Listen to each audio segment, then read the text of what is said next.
Welcome to the Superpowers for Good show. I'm your host, Devin Thorpe. Today's guest, Chip Walker, is the head of strategy and partner at StrawberryFrog and co-author of Activate Brand Purpose, How to Harness the Power of Movements to Transform Your Company. He'll also share insights about his superpower, actionability, reflecting his focus on converting ideas into working solutions. Chip, thanks for joining me today. It's really a thrill and a pleasure for me to meet you and connect with you and learn from you. So thank you. Thanks so much, Devin. It's great to be here. Well, thank you. I appreciate the time you're taking.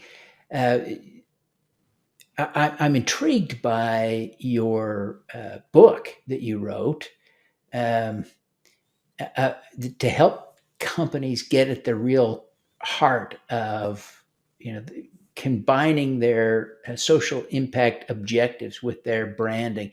Tell us a little bit about your book that you wrote and how it helps companies do what you're trying to help them do better. Sure. Well, the book's called Activate Brand Purpose, Harnessing the Power of Movements to Transform Your Company. And, in retrospect, after having had the book published, I think 6 months ago or so, I think it was a little bit of a misnomer in that we probably shouldn't have just said company, help your company. It's probably your organization, just because we've worked with the principles behind the book with tons of companies, but we've also worked with nonprofits and other kinds of organizations that might not think of themselves as a formal company, if you will. But having said that, Sure. that's the idea of the book. And sort of the burning need that my business partner and co-author Scott Goodson and I recognized, and this is going back probably 2017, 2018, was that a lot of clients we were working with, top leaders, were coming to us and saying, I hear about this whole purpose thing, higher purpose. And in fact, we've had a consultant in, or we've done a 2-day offsite, and we've come up with this purpose, and here it is. And now that was 6 months ago, and now we don't really know what to do. Do you guys have any ideas? And it wasn't just once or twice. I mean, this is a bunch of times. It was small organizations, but it was also some really big, well-known, organizations whose name you would know if I brought them up. So I think we started to realize that there was a sort of an activation gap, if you will, a gap in folks and top leaders' understanding of how you take something that is and can be as lofty, inspiring, but probably lofty as a higher purpose in the world, your purpose beyond profit, and make it something that A, everyone understands, but B, more importantly, people know what to do with. What do I go and do now? So that was the idea behind the book. And Scott and I had been doing this kind of work with organizations for a number of years. And we just thought, well, let's put it in the book and see if we can help some people. It really is an important message. And part of the reason I think it's important is that corporations and large organizations, but all of business, the economy, right, needs to shift in some meaningful ways in order for us to eliminate extreme poverty, in order for us to improve global health, in order to reverse climate change. Things have to change.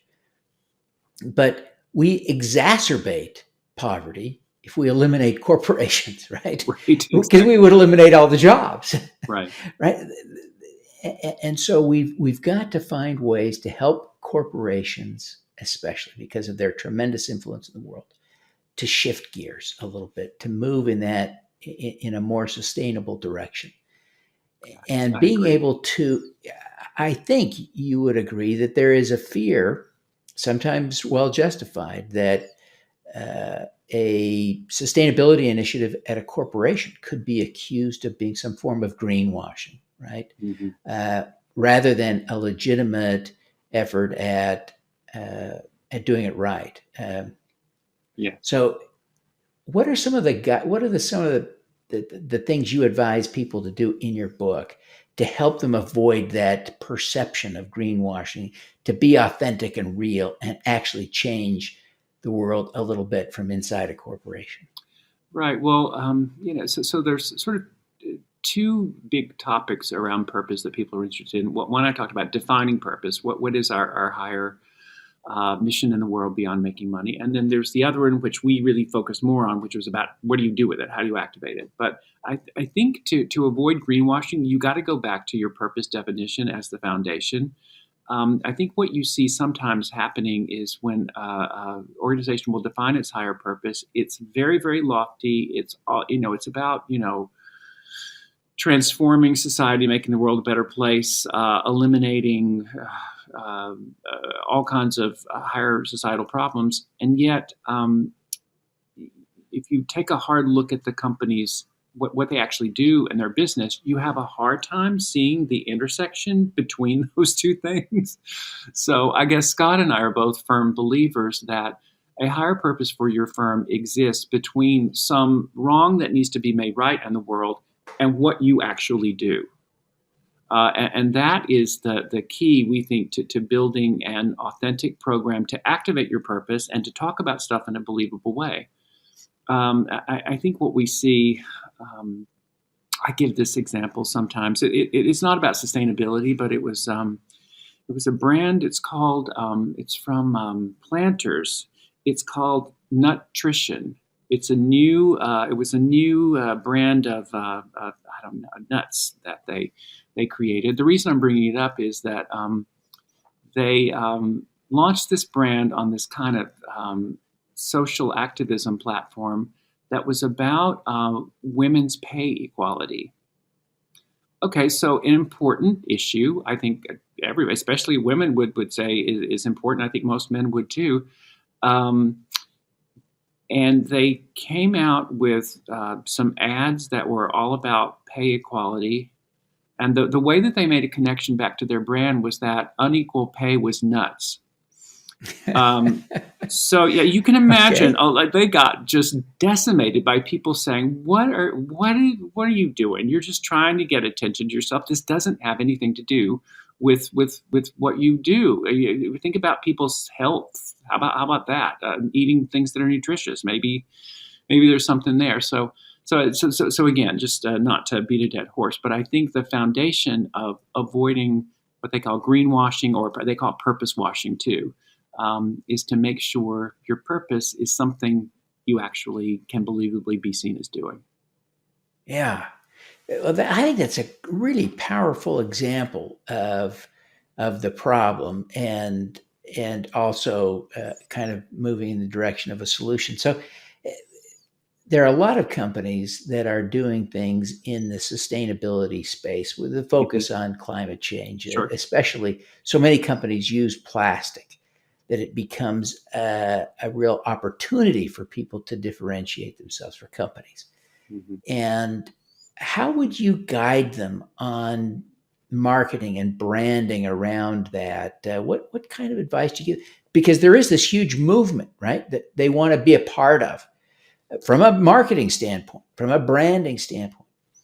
Climate change is a big problem. Here's part of the solution. How do you coach people to do that? Well, I mean, the key is if you're going to make that a big part of your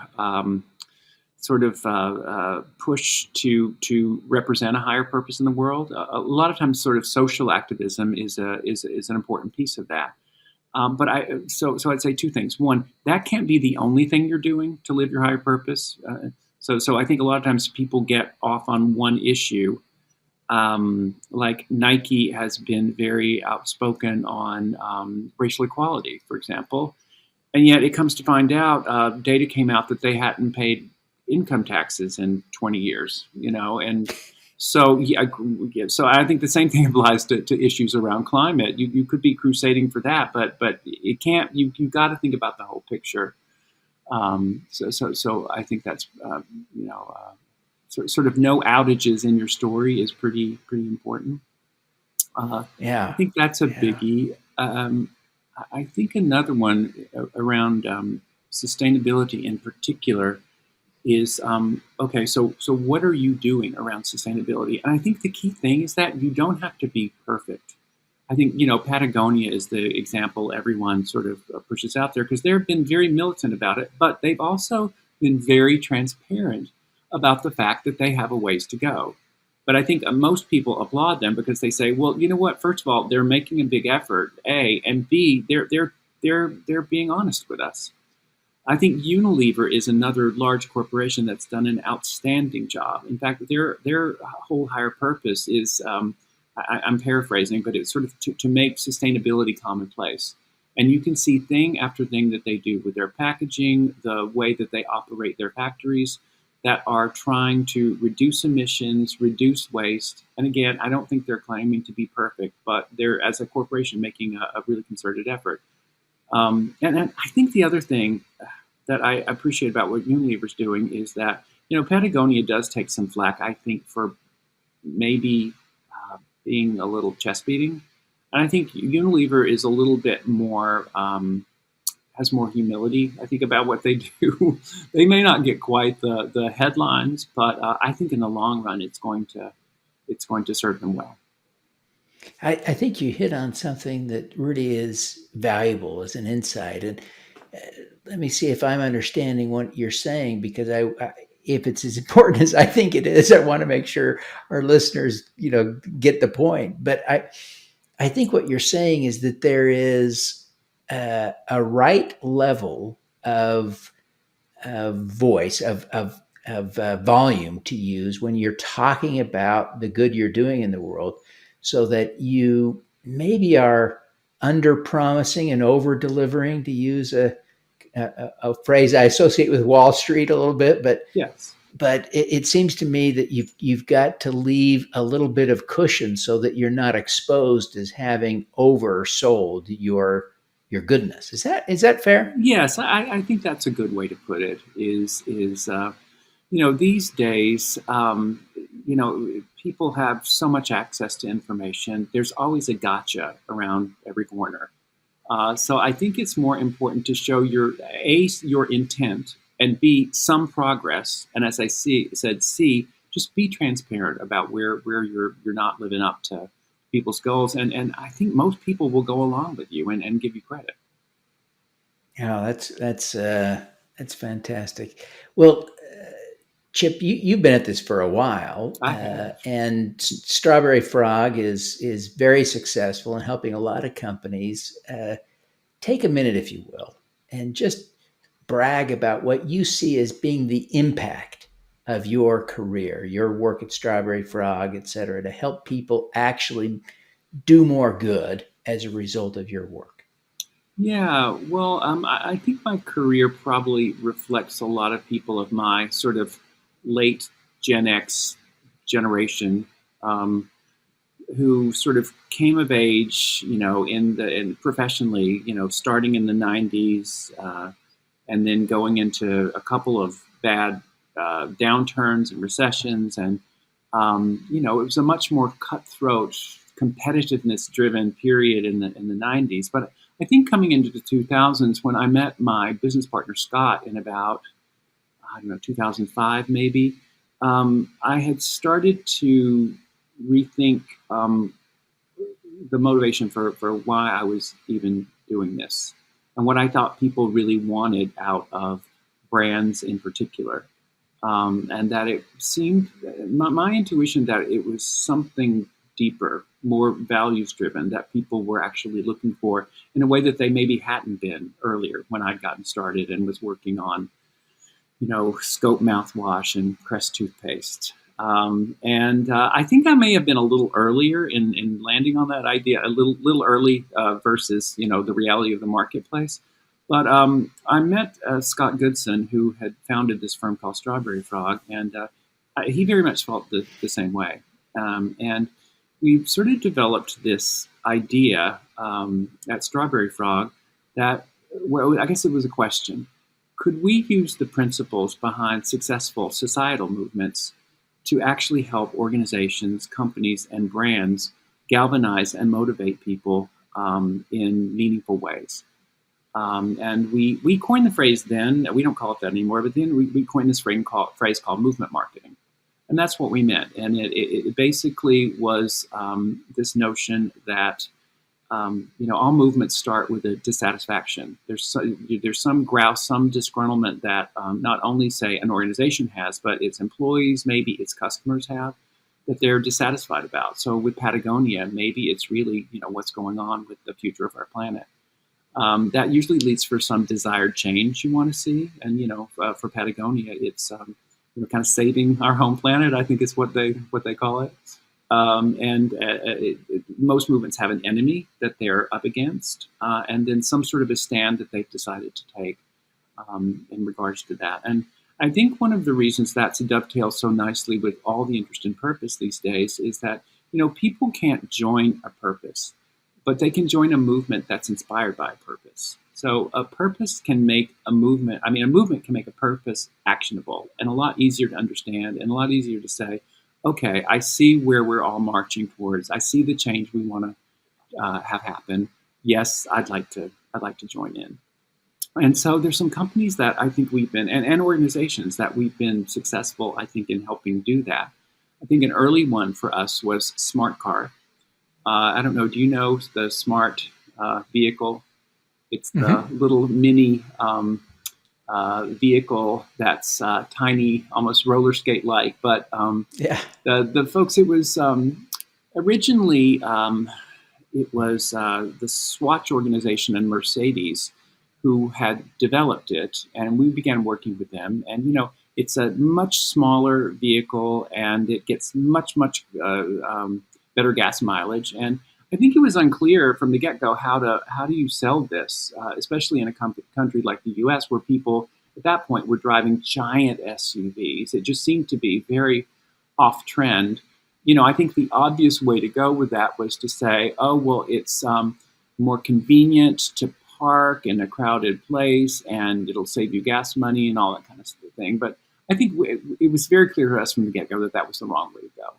That we thought that there was a large group of people out there, particularly urbanites, who really felt that there was too much kind of overconsumption and waste going on in the world, and that big unnecessary cars and SUVs were just a poster child for that.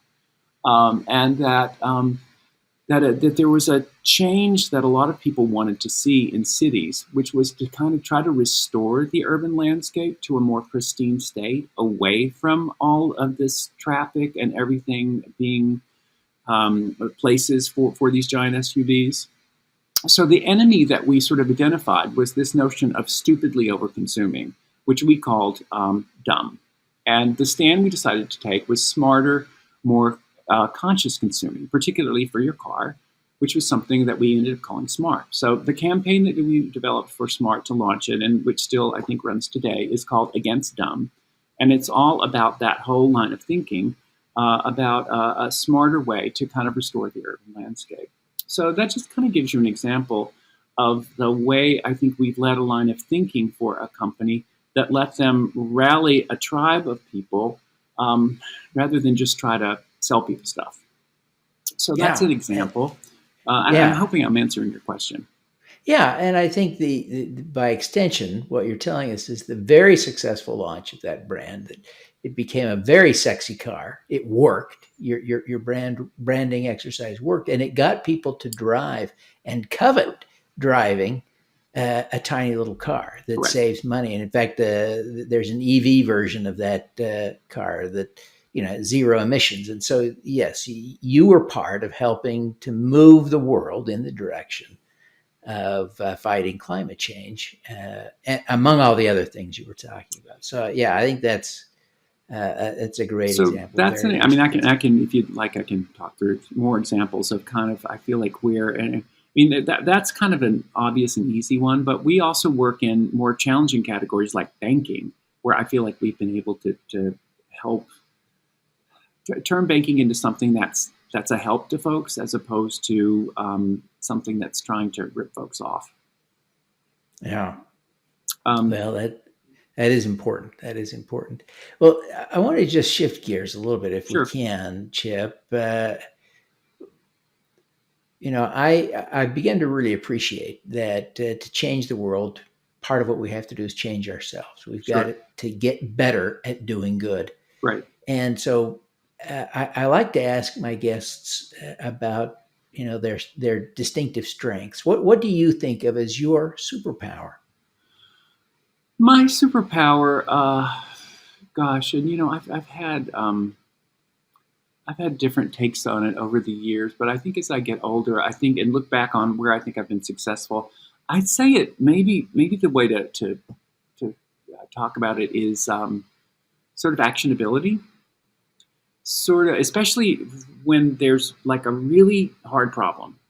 So coming up with an idea or solution that's not just theoretical, but something that's actually doable and workable, not just kind of understanding an idea or solution, but to be able to apply it successfully.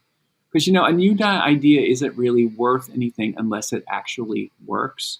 So I tend to be the kind of person who will come up with a novel solution, but then constantly ask, does it work? Does it work? Does it work? On a good day, I'm the person you go to when you have something difficult that you need to make happen, especially when you maybe have tried the obvious things and they don't work. Mm-hmm. So I hope That that is makes really sense. a great skill. I mean, we all want to be able to figure out how to make things work. How do you think you develop that skill, that ability? I think it may be a little bit of temperament. People are good at different kinds of things. Some people, I'm really good at ideas, concepts, and theories. I can come up with them, but for me, I can't deal with them, as I said, if they don't work. I'm getting rid of them. There are other people who are much better at just taking a theory or an idea and blowing it out to whatever it could be, and you need those kind of folks. So I just think for me, it's a little bit temperamental, number one. And then number two, I don't know, I was lucky enough to stumble into a field where that kind of skill, first of all, there were other folks that I could model myself after who also had that kind of temperament, and where it was that kind of skill was needed. In a marketing and advertising agency like I work in, it's a little bit like an emergency room. There's always a big problem that there's a house on fire to fix it. So I think it allowed me to kind of practice a bit on that. Yeah. How do you see, as you look back at your career and you're kind of looking at this ability to see how things work, how has that impacted your ability to be successful and do more good in the world? Yeah, well, I was talking a little bit before about the transition in my career from being a sales agent to being more of a change agent. And that's when I started thinking about this whole idea of movements, and I started working with my business partner Scott and StrawberryFrog. I feel like the whole notion of applying. So this notion of does it work, which is a big theme for me throughout my career, is something actionable. I think when we started seeing things like purpose, the immediately the thing that struck me was that, okay, what is everybody telling us? What are the CEOs telling us? They're saying they don't know what to do with it. So to me, that was clear. This is not working. We need a better way. And it also seemed just like a striking fit that our approach to sparking movements was a way to make purpose much more actionable. So I think that ability to look for application and relentlessly ask, does it work, was something that was just sorely needed in the whole purpose space. So I'm just hoping that maybe what I've done has helped at least some people. Yeah. As you think about this now, and as we kind of dig in, I wonder if you can identify things that you would coach people to do to develop a little bit more of that mentality. Even though you might say that different perspectives are valuable, if someone said, I want to be more like Chip, what do you do to kind of develop, hone your ability to test in your mind if something works? Right. Well, I often advise people that if you want to develop that kind of skill, one of the things that you have to have is a certain objectivity about yourself, which, as we all know, is really, really hard for any of us to do, right? It's hard for us to see ourselves as others to see us. So somebody that I know I respect a lot had kind of advised me to sort of develop a sort of an informal board of directors, if you will. People that you respect and trust, who you can go to say, here's what I'm working on. I think this is working. Do you agree? I don't think this is working. I don't know what to do. But to be able to get some third-party input, I think is really important for you to understand, is the approach you're taking, is it making sense? Is your thinking off? Do you need to put everything aside and go back to the drawing board? So I think that's a biggie. I think you need to be open-minded and to be very, very open to what other people think, and to not fear criticism, to actually in many ways welcome criticism, to have a thick skin, and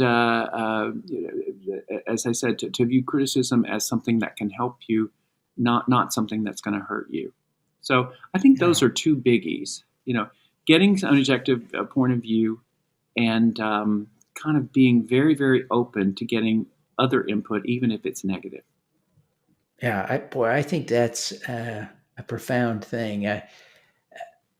I know I am not good at that second thing. Oh, really? Yeah. And one of my observations is that even some of the people who advocate for that sometimes aren't. It's a human nature. I don't know if you have any thoughts or tips on how to develop that thick skin, but it's easy to make the intellectual leap. Oh, I would benefit from objective, plain spoken feedback. Mm-hmm. But our minds are sort of don't really process that well generally. Most of us take a little umbrage, some personal offense, and now we're not really listening. We're not really engaging with the feedback. Any thoughts on how to develop that thick skin? I do, because I think sometimes if you view yourself as being in this role of like, we've got a hard problem, I'm going to do my best to be a catalyst to come up with something that's actually going to help us fix this. Then I think that viewing yourself as kind of a curator almost. So the idea does not need to come from my brain, but that maybe a skill that I've got is to be able to recognize it from wherever it comes from, so that I'm more curating, I'm getting input, I'm gathering, I'm keeping a scorecard to say, okay, we've got 7 ideas, 5 seem good, 2 don't. And I think that can help you sort of distance yourself a little bit from that. This has got to be my, the ego that I solved it myself, like from an idea that came from my head, as opposed to I kind of curated and quarterbacked maybe a larger group to get to an answer. I think when you do that repeatedly, you start to see that you're more successful, and that actually people want to participate in helping you a lot more. And, I just think it's kind of a virtuous circle, if you will, that makes that approach just, work a lot better. Yeah. Well, Chip, I really appreciate these insights. It's very helpful. It's been such a joy to talk to you and to learn from you. I think you're just a well of knowledge. As we wrap up here, let me invite you to tell people how to contact you and how to find your book, and maybe give us 30 seconds on who's a good fit at StrawberryFrog, so people know if their company or organization might be a good client, and et cetera, et cetera. Take a minute and wrap us up on how to utilize Chip Walker. Sure. Well, so StrawberryFrog is my firm that I run with Scott Goodson, my business partner. I'm the chief strategy officer, and he is sort of the CEO and creative lead for the company. I think firms with whom we have an affinity, whether it's just a nonprofit organization or a corporation, I think tend to be more purpose-driven. And that doesn't mean that they're necessarily curing climate change, although some are, but that they really believe that companies have a responsibility to have a purpose that is bigger than just making money. although there's nothing wrong with making money. We help companies do that too. I think it's that sort of mental mindset that makes companies a good fit with us. And especially if they are then looking to do something out there in the world with that purpose, whether it be commercial, it be more in the social good space. Those are problems that we've got a long track record of helping companies with. In terms of getting in touch with me, it's really easy. It's probably emails is the easiest way. It's just chip@StrawberryFrog, one word.com. Strawberry like the fruit, frog like the animal. In terms of our book, it's called Activate Brand Purpose, Harnessing the Power of Movements to Transform Your Company. It's available on Amazon and other places where you can buy books. And if you just want to learn more about it, you can visit activatebrandpurpose.com. And Activate Brand Purpose is one kind of word, and then .com. It gives you some background, a little bit of an excerpt if you'd like to see it. I don't know, hopefully that gives you a little bit better sense of how to be in touch. Fantastic. Well, Chip, thank you. I appreciate you closing us out that way. And I congratulate you on the great book. I congratulate you on the great career and the great work that you're doing, the impact you're having. And thank you for being with us today. Devin, thank you so much. It's been a pleasure being here. All righty. Let's do some good. Yeah, let's do it. Thank you for tuning in to the Superpowers for Good show. Twice each week, we host changemakers who share their impact, insights, and superpowers. Don't miss another episode. Subscribe today at superpowersforgood.com. That's superpowers, 4, good.com. Be super empowered. Get your copy of the book, Superpowers for Good, as an ebook, audiobook, paperback, or hardcover edition via your favorite online retailer. Interested in having me speak to your company, organization, or association? Visit devinthorpe.com. Then let's talk. Now, keep using your superpowers for good. Together, we can reverse climate change, improve global health, and eradicate poverty.